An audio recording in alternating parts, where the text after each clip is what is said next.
Greetings, creatures and humans alike. I am MagiQDog, and for today, me and my friend Makenna here are going to be reacting to ExtinctZoo with the episode of apparently Sabertooth and Terror Birds fighting each other out. Wonder how that's going to go. Just remember, we got done watching Digital Circus, so circus and asses. Yeah. But yeah, I'm actually really curious about this. I've actually not seen anything about this because I wanted to react to with you for watching this and stuff, because the fact that you have Sabertooth and Terror Birds fighting each other out, what is better than that? I'm honestly surprised you did not watch it without me, because usually you'll watch it and then come back and be like, "Ooh, I'm gonna show her. I'm gonna see how she reacts to it." I know normally I do that, but for this one, I want to keep it completely new to me and stuff, because I want to see just how bad of a thing we're going to see right here. And obviously, when I say bad, I mean good. So, are you ready for this? Well, play away. Play away. Since life has Play existed, away. Oh, wait, I forgot. We need dialogue. There you go. so has extinction. The complete and utter eradication of a species, genus, and so forth. And just as diverse as life has become, I so have the didn't causes. know that. That was so mind-blowing. I didn't know when life existed, so did extinction. What? Yeah, it's surprising, isn't it? Play the video. Okay.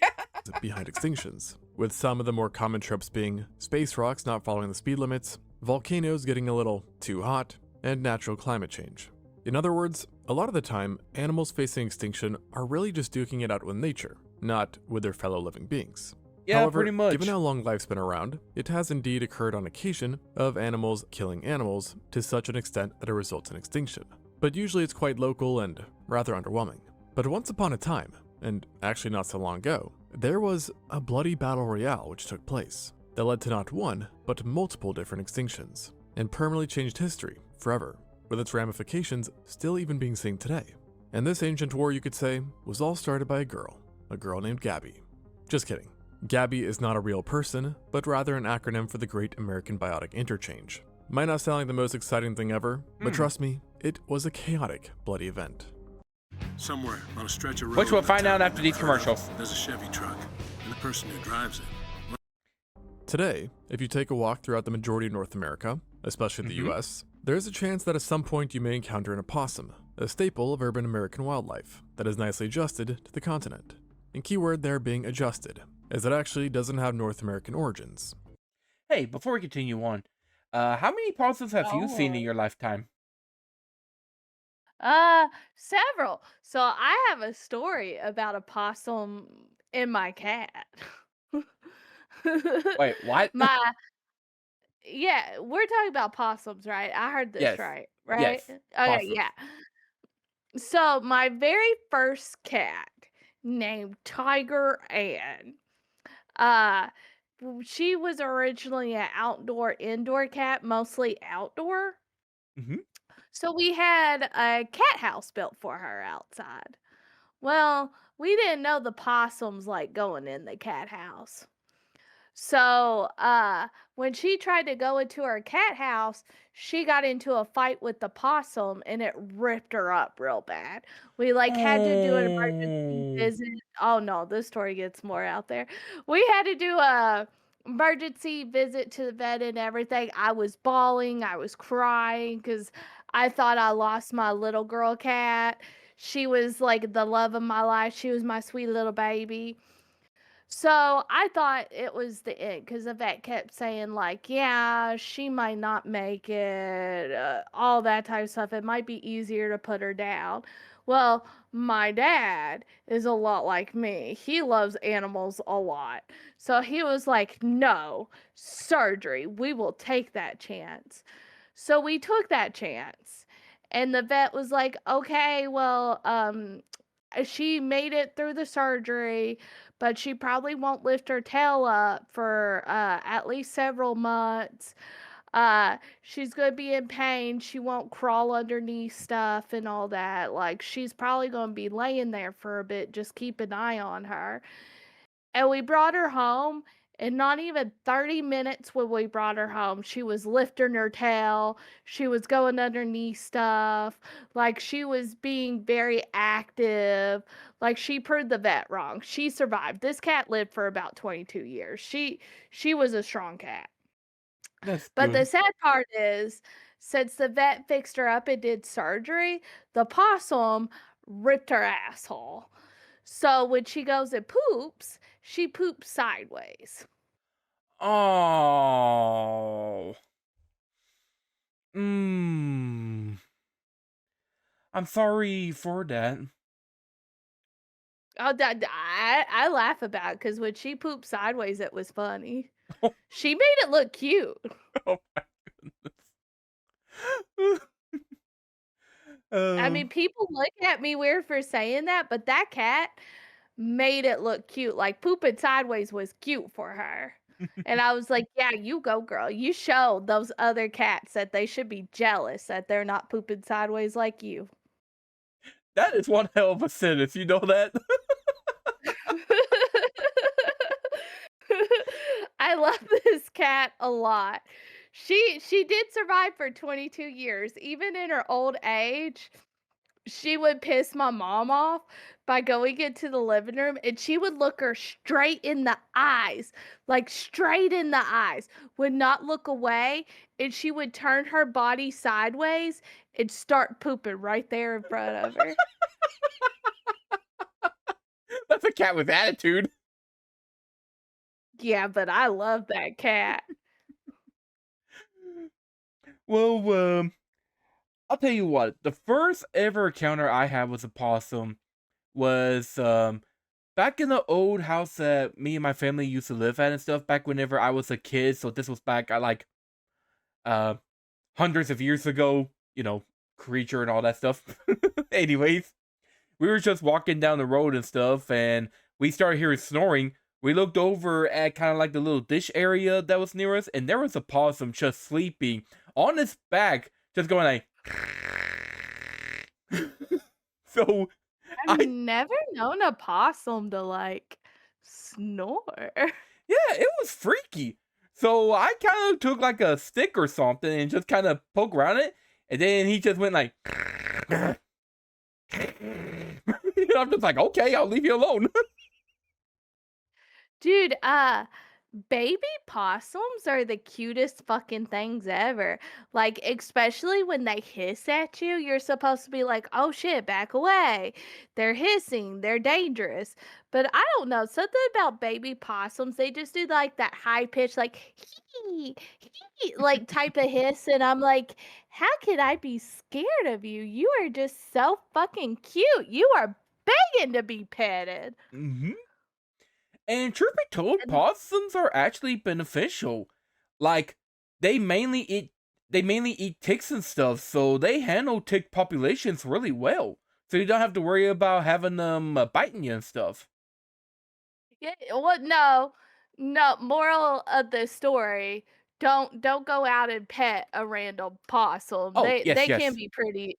They can be pretty dangerous. Cause this is coming from me that even says, "Oh, I see a baby tiger. They are so cute. I'll go and pet that too." Yeah, don't take my advice. I pet anything that could be dangerous and will kill me. Yeah.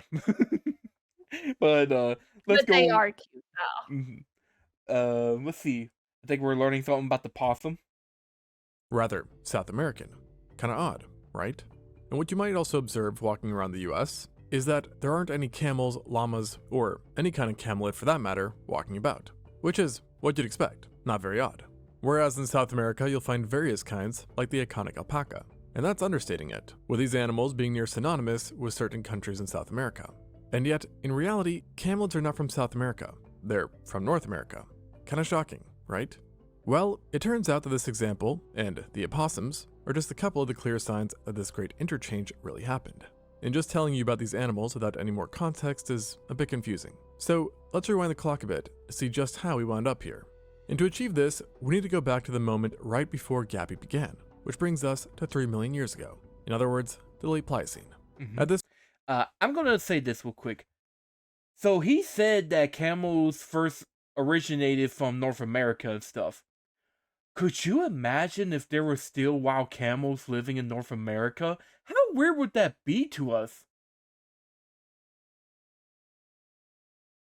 If they are cute, I would have been like, come here, you little camel, come here.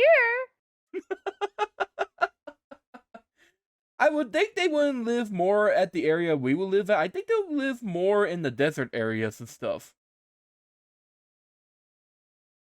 So probably more in the Reno, like the Las Vegas type area, Yeah, most likely. or Nevada. Most likely, yeah. And that's if we're talking about camels that are even meant for the desert. Because I think there are some camels and stuff that don't just live in deserts, but also live in like mountains and stuff too.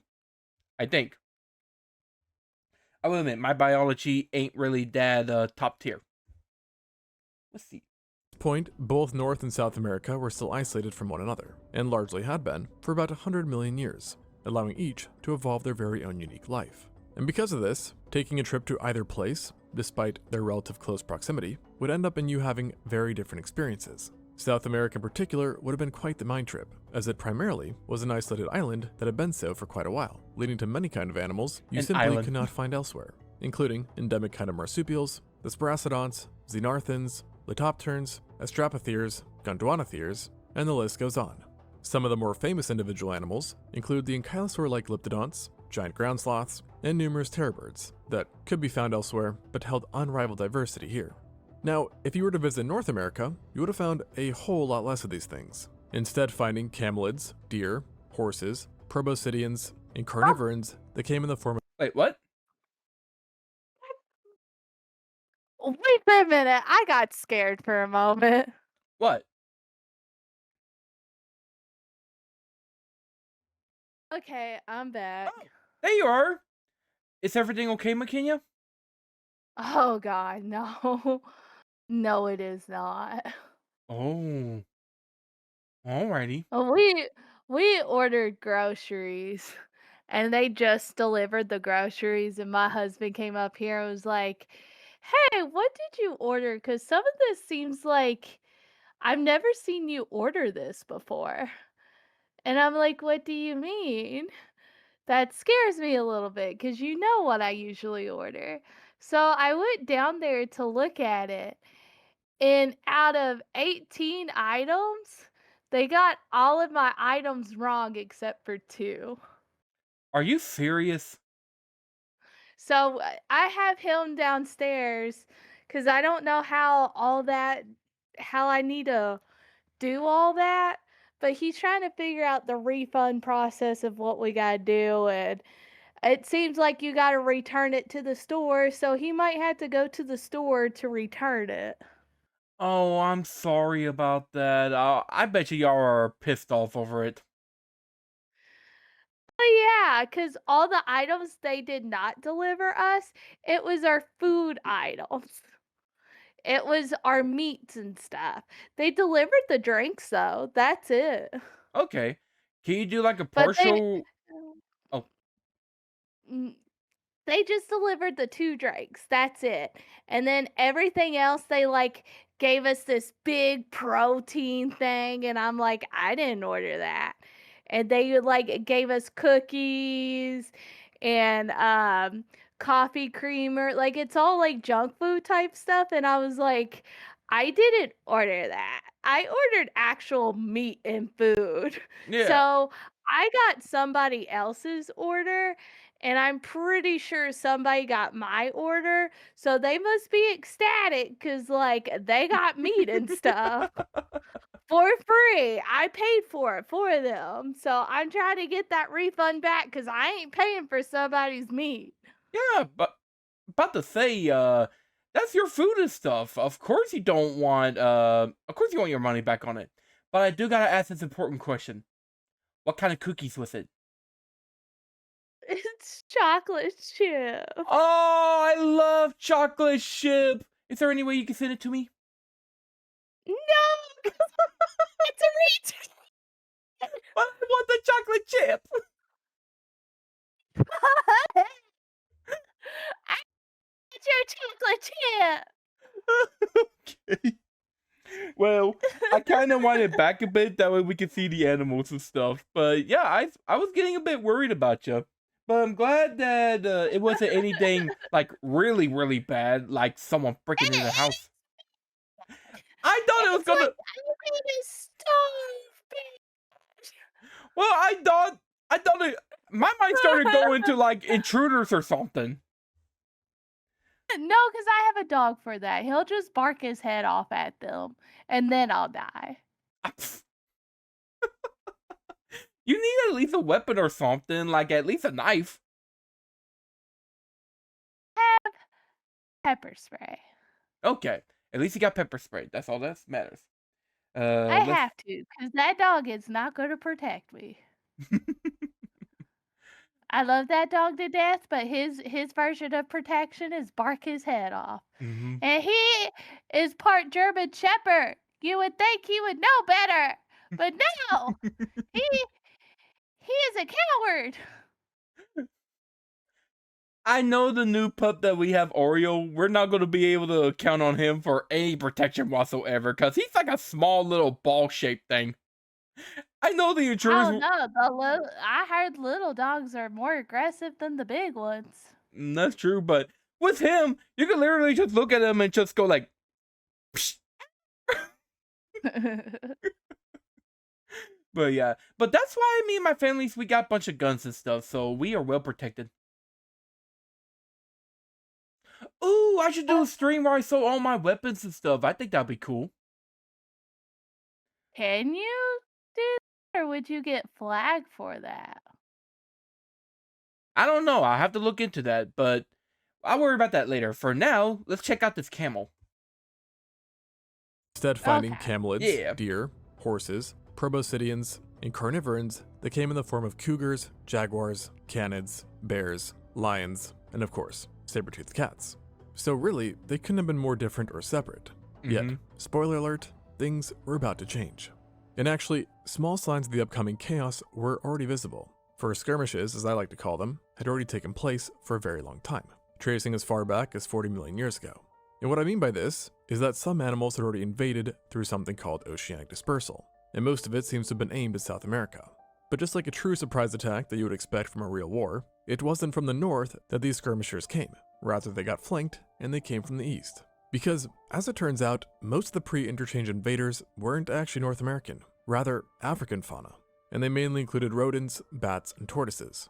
And this may seem rather dubious, considering the giant distance between the two continents, yet long ago the two were much closer than now, with the distance likely having been smaller than the Mediterranean Sea is wide, allowing these animals to raft or island hop their way over.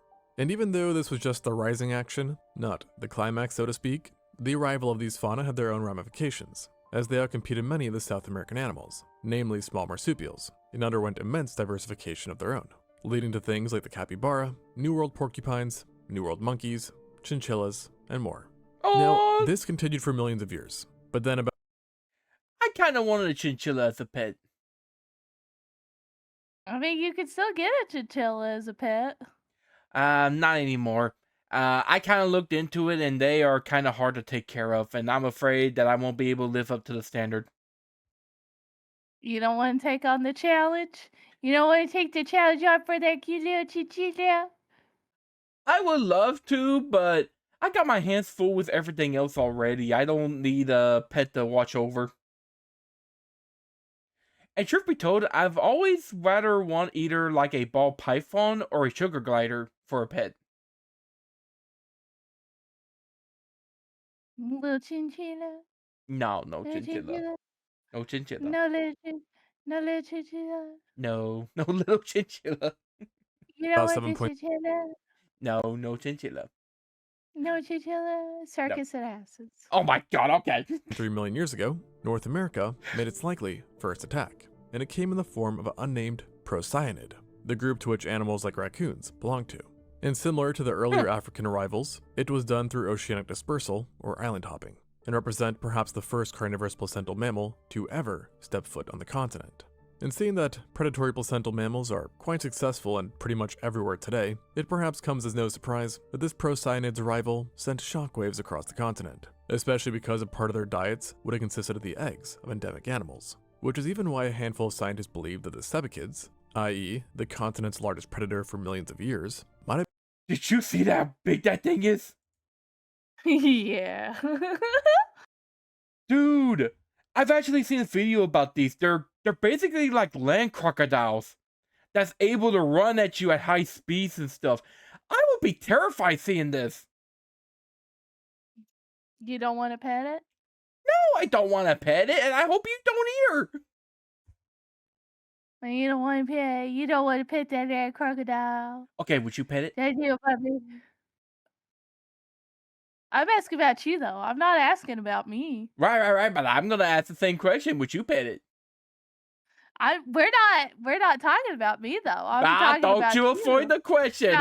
No. You're I'm gonna answer the question. You're gonna answer the question. You're gonna answer the question. Would you pet it? We're not throwing this back on me. You never answered my question. Would you pet the land No. crocodile? I will not pet the land crocodile. Now, me asking you, would you pet the land crocodile? What is the question again? I know you ain't gonna pet this land crocodile, so why even deny it?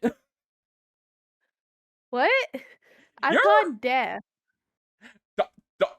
I will What? teleport myself What? over to where you're at, and I will scream it in your ear.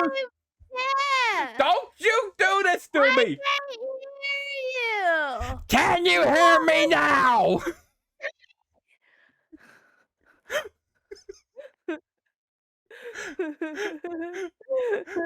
You're about to see a real fight right here. But would you pet that land crocodile? No, I would not. Anyway, let's move on from the land crocodile, shall we?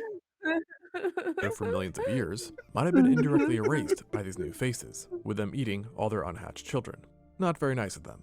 Shortly after that, hog-nosed skunks and sigmodontine rodents grabbed the next raft over, causing further change and damage. Oh, they're down in South Yet, America? this was not an attack without a response, for there is partial evidence that both continents traded warning shots, I guess you could say, as terror birds and ground sloths, in at least small numbers, might have briefly inhabited the southernmost parts of North America before the true interchange. But whatever the case, all of these skirmishes were really just an appetizer, a taste of the true war that was to come.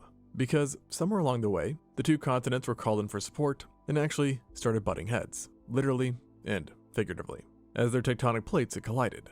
And this collision started a long period of uplift, while also setting off numerous chains of underwater volcanoes that continuously pumped new land and islands to the surface, which culminated in the formation of the Isthmus of Panama about 2.7 million years ago. You know, that narrow strip of land that can. You know, I've always found it strange. I was so People infested. really want to save money, but are so willing to toss their hard-earned coin. Connects the continents. And this really cranked up the craziness all the way to 100. As with its creation, for the first time in a long time, North America and South America were connected again by a physical land bridge, allowing for the unparalleled movements of animals. And thus, the floodgates of chaos were opened. At first, animals from both sides rushed across at a near equal rate, with camelids, deer, horses, and proboscideans moving into South America, while South America sent glyptodonts, ground sloths, and various ungulates to represent their herbivores. While in the predator department, it was mainly the terror birds that formed the front lines, whilst cougars, jaguars, saber-toothed cats, canines, and bears marched south. Now, setting a little watching post in the Isthmus of Panama would have been absolutely insane in these first days, given just how narrow the strip of land was. And you could have seen some of the most iconic animals of the Cenozoic meet for the very first time, which for them was probably like seeing aliens. I mean, just imagine how confused these animals must have been when a giant terror bird met a smilodon, or when a smilodon encountered a car-sized armadillo. I know I sure as heck would have been very confused. And this confusion seemed to do the trick, as for a while, things remained quite neutral, with various groups streaming in and out in both directions. Yet, it wouldn't take too long for the tides to shift in favor of one continent. You see, Which for one? the South American animals that reached the higher latitudes of the north, they started to encounter a major obstacle, which was that all the niches they had occupied in South America were already dominated by animals in the north. And worse yet, they found themselves unable to outspecialize the North American competition, leading to many of the ways of South American creatures to die off, while those who were able to somewhat establish themselves found it very difficult to diversify. Take the terror birds, for example, flightless apex predators that essentially made the rules in South America. It could reach gigantic sizes. And yet, only one genus, the Titanus, is known from the north. That's a and big its range bird. is restricted to the most southern U.S. states, with bones only being Yeah, recovered it from is. Florida, Mhm. Texas, and California.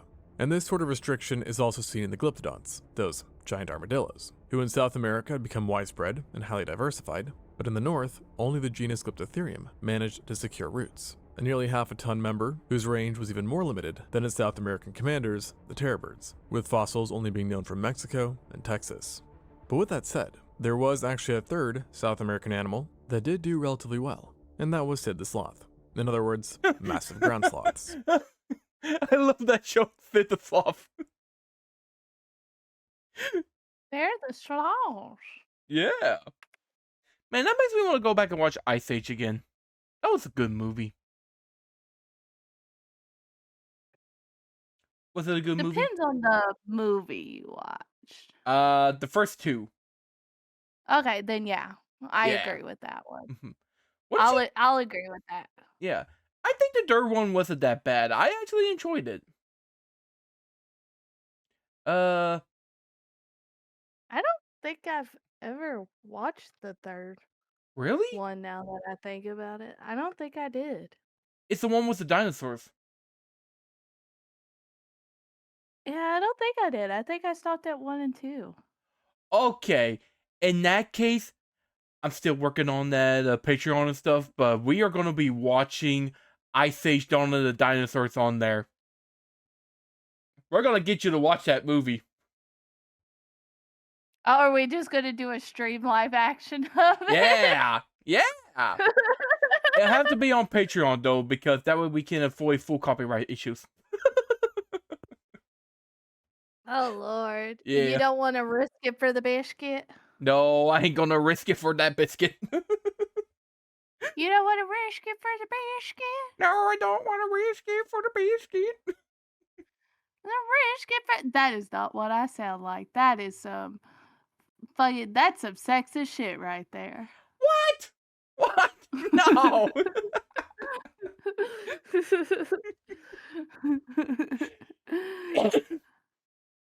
Okay, you try to do my impression. Oh, hey, I do not sound like that. I do not sound like that.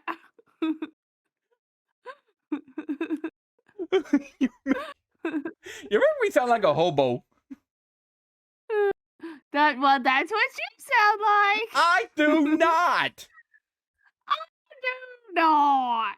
Okay, we're gonna be continuing on with this. Which, of the three animals I've mentioned so far, was largely the most successful invader, as 4 different lineages are known to have successfully occupied the north, with even one genus, a 3-meter or 10-foot long Megalonyx, having successfully made their way all the way up to Alaska, where it might have even briefly crossed into Asia via the Bering Strait. And this surely would have been a sight for sore eyes, as on top of being tall, it was a thick boy too, weighing well over 1 ton. And across the 3 Yeah, other it was a lineages, thick they could be even boy. bigger. Mm-hmm. And the reason they were able to be so successful, relatively speaking, is because it's thought that these guys' ability to rear up on their hind limbs, thus reaching great heights, gave them an advantage over both other South American migrants and also the native large megafauna like the Elephantidae. However, while South America did struggle there for the most part, there was a certain area where their soldiers excelled, so to speak, and that was in the small animal department.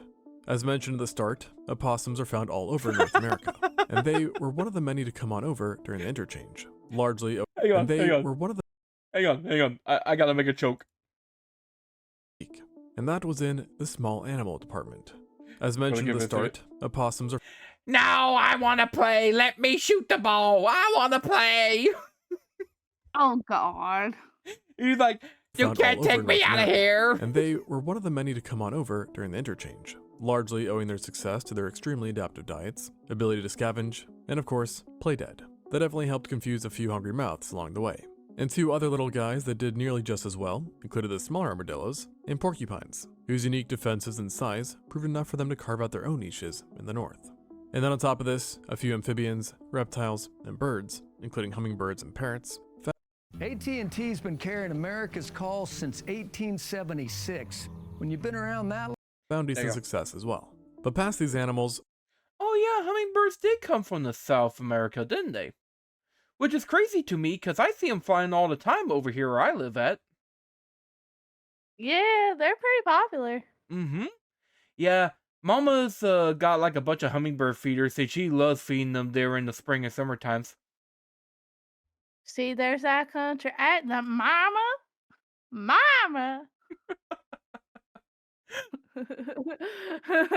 I'm sorry, I had to go back to what we were doing earlier. Yeah. I'll stop now. Yeah. I'll stop. Thank you. Thank you very much. Okay. there really Mama. wasn't that much gain for South Okay. America. And I don't think it's too much of a stretch to say that in this interchange, North America definitely came out on top, as its invading animals proved far more successful. And not only that, but ravaged much of South America's ecosystems. And out of all the areas, it was the South American predators that likely suffered the most. Prior to the interchange, the South American Predator Guild was largely made up of non-placental mammals, large predatory birds, and a myriad of nasty reptiles. And each of these groups was successful and lethal carnivores within their own right. And yet, they all met their match when the North arrived. Short-faced bears, direwolves, and saber-toothed cats were all part of the exchange, and each brought their own problems. Big ones at that. The bear Those three were like the top tier of North American prehistoric mammals. Like, that bear is almost at eye level with that dude right there, and I'm pretty sure he's like 6 foot. Are you sure? I think so. Are you sure? I- We don't know what the dude's height is. But I mean, like, 6 foot is kind of like a standard over here in America. I don't know how it is in other countries. I didn't think 6 foot was standard. Wait, are you sure? Wait for a minute. I'm gonna look it up. Standard heights on American males. 5 feet 9 inches. It's close enough. That's not close enough. You fucking yes. She cuts me out. The bears had great size, hibernation, and generalist teeth. The direwolves brought their complex social packs, and the Machirodonts had their sized and giant saber-like teeth, allowing each of them to carve huge chunks out of different niches. And of course, you also can't forget that otters, raccoons, and skunks entered as well, causing their own mischief and upending things that much more. And it's not over yet, as on top of these animals, it's ultimately the Great American Interchange that resulted in not only every canine, but every feline we know from South America today, including animals regarded as Amazonian icons, like jaguars. And thus, with all this influx of That's carnivores, crazy. it's quite easy to see how the continent's predatory guild was completely flipped on its head. And originally it was even thought that North American carnivores made many of their South American counterparts go fully extinct, just by existing, namely a varying amount of native reptiles, and then also the legendary terror birds. But with that said, in recent years, new debate has sprung up, pushing back on this idea a little bit. But it does seem that for the very least, the Great American Interchange reshuffled the Predator Guild, and led to a drastic decrease in numbers, with terror bird fossils, for example, becoming distinctively more rare only after the land bridge formed, while their diversity greatly slowed as well. And the waves of North American predators didn't just flip the script for the Predator Guild, but also the herbivorous one too, with the influx of killers taking a toll on certain groups. Not to mention that the arrival of North American herbivores also influenced things as well. And of all those impacted here, it seems like the South American native ungulates, or SANU for short, drew the shortest stick. This collection of mammals included 5 orders of now extinct herbivores that were placental, typically being a bit larger, with some even being multi-tonned. And in many cases, through convergent evolution, looked similar to herbivores you would find elsewhere on the planet. And for almost 60 million years, Basically a wino. On that one. It's crazy to me that that thing isn't related to a wino whatsoever, but it looks so much like it, doesn't it? It does. Mm-hmm. Like, all it's missing is the horn. That's all it's missing. Yeah. Mm-hmm. Yeah. Maybe a few other things here and there, but I mean, basically, if you would have put that thing on a horn, I would not tell it that it wasn't a rhino. But yeah. You would find elsewhere on the planet. And for almost 60 million years, these guys have been living it up in South America. But now, the party was coming crashing down, as they were unable to compete with the invaders, and huge portions of them were swiftly replaced. In fact, it was only a handful of families within these orders, like macroconids and toxodontids, that held on to the very end. And of the families that did survive, to the end that is, they tended to be even bigger than the norm, thus leading to the hypothesis that perhaps their size helped them put up a better defense. Furthermore, it seemed that in general, many South American megaherbivores fared quite well against the invading northerners, and this particularly extended to the giant xenarthans, like ground sloths and armadillos. And in fact, these guys managed to hold their ground so well that the megaherbivore space was just about the only one North Americans could not crack, with only a handful of gomphotheres and camelids being successful enough to survive their migration south. And even after 2 million years of the land bridge being around, more than 75% of the herbivores in South America, who weighed over 1 ton, were native. And when it comes to the reason why xenarthans were so successful, beyond their size, one explanation is often their seemingly overkill level of defense, with glyptodons having their thick armor, and in some cases, literal spiked clubs, whereas ground sloths had not only their stature, with one member in fact being the largest mammal to ever walk on 2 legs, but also had deceptively sharp claws that were pretty massive, especially when you consider the fact that they were attached to quite powerful arms. If you get hit by this, game over. But with that all said, while the megaherbivores did do well, it was really an unlikely group that survived the best, and that is marsupials, which were explicitly small. These guys did fantastic when it came to withstanding the onslaught, as besides a few groups dying out, they continued to persist, and importantly, did so in large abundance. And opposed to the South American megaherbivores, they are of a select handful of animals which existed not only before the interchange, but still exist today. Whereas, on the flip side, not a single 1-ton mammal remains on the continent today. Well, unless you're counting domesticated animals. But overall, despite the small wins for South America here and there, North America, as mentioned, was definitely the winner of the Great American Interchange, as not much of its native wildlife went extinct, whereas South America was fundamentally changed by the event.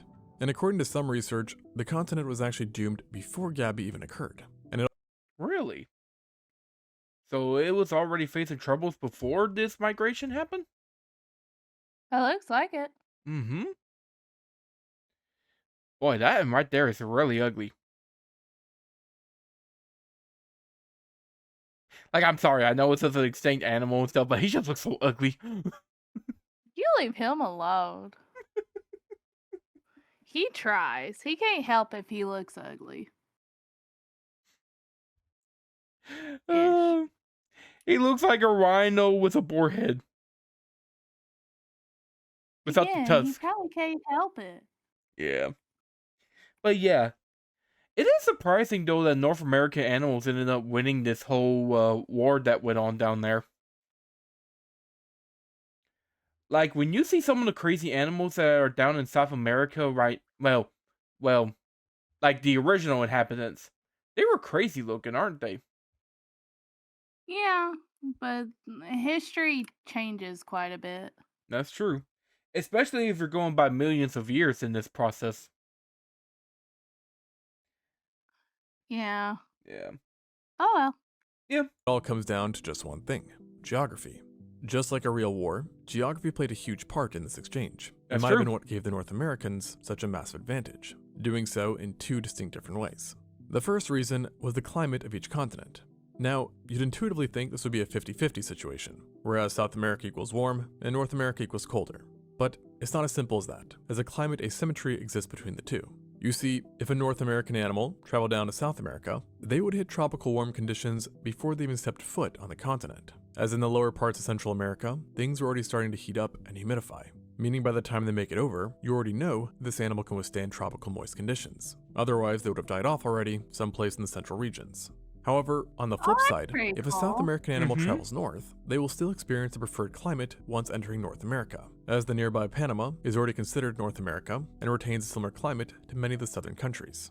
And you'd think this would be good news, and it is in the We're always Ah, searching for new I don't know. let's go places. Welcome back. You know, it's Toyota. They Scott just choose to has go one places. vote. Danny has Oh, 2. okay. One more? short term. Yet, the moment an animal hits the trans-Mexican volcanic belt, things quickly change, and the weather gets much drier and colder. leading to a very rude wake-up call and making their chances of getting to, say, the US extremely hard.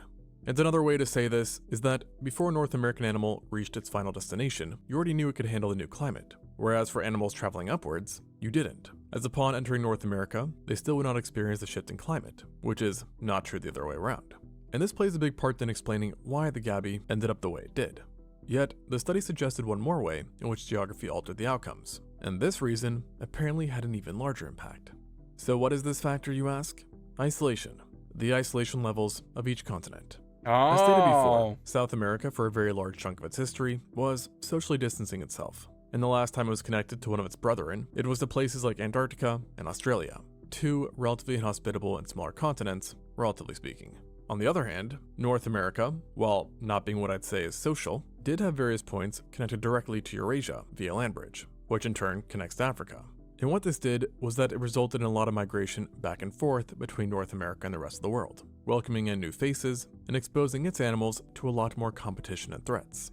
And then you also add in the fact that North America is larger than South America too, by almost 40% that is. So in other words, North America had tougher competition, a tougher climate, and a larger map, resulting in a brutal battle royale over time. And thus, by the time the interchange occurred, the animals in North America were arguably much more meaner and tougher than the somewhat chiller animals down south, who evolved with less threats, a smaller playing area, and were unaware of the carnage awaiting for them. And obviously this is kind of sad because we're never able to see the megafauna of South America, but selfishly I guess we should kind of be happy for this event, because its effects ultimately played a big part in how nature was when humans first arrived, with the date being about 23,000 years ago for North America and 20,000 for South America, give or take. And something you may have noticed throughout this video is that many of the animals I talked about which found success or survived, like the Machirodonts or certain Xenarthans, are no longer around. So, why is that?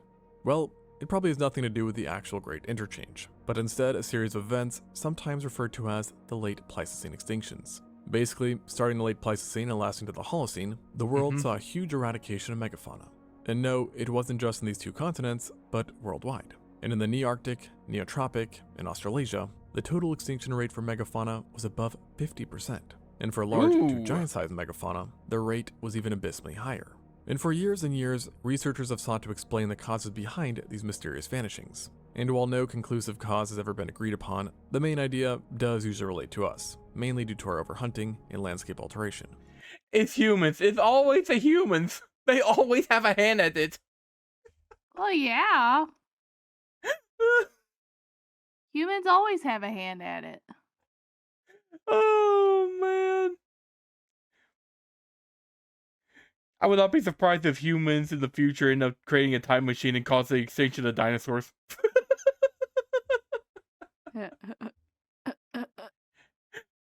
Like, Let's not jinx that. I can just imagine like a time machine user went to like an asteroid belt and be like, wonder what happens if I do this. They poked it, send the asteroid to kill all the dinosaurs. Oh God. Yeah. Be like, I wonder what this does. Push the asteroid. Pew! Nothing good. They'll be like, oh. Chef, you called the extinction of the dinosaurs. Well, that's probably a good thing. I don't think you want them to live. Well, I mean, yeah, that's true. I mean, I don't want to end up fighting against a velociraptor every time I go to work. Yeah, that'd be bad. Yeah. Unless you really want to, then I guess kudos to you. No, I've seen too much Jurassic Park to want to fight against one of those things. I would question you a lot, be like, okay, well that's weird, Q, but I guess you do you. If that's what you want to do it, I guess. Nah, I don't want to fight it. But anyways. Well then, climate change is also cited as a contributing cause, as around that time things started to heat up, and lots of the ice sheets retreated. But like many paleo events, you also have the smaller, less supported hypotheses, which are admittedly a bit more interesting, as some of the alternatives suggest that it could have been a global disease that could transmit through many kinds of animals, an extraterrestrial impact, a pesky space rock, which is known as the Younger Dryas hypothesis, and a weakening of Earth's magnetic fields that could have caused a huge flux in UVB radiation. But I digress. These alternatives are, to be honest, not very supported.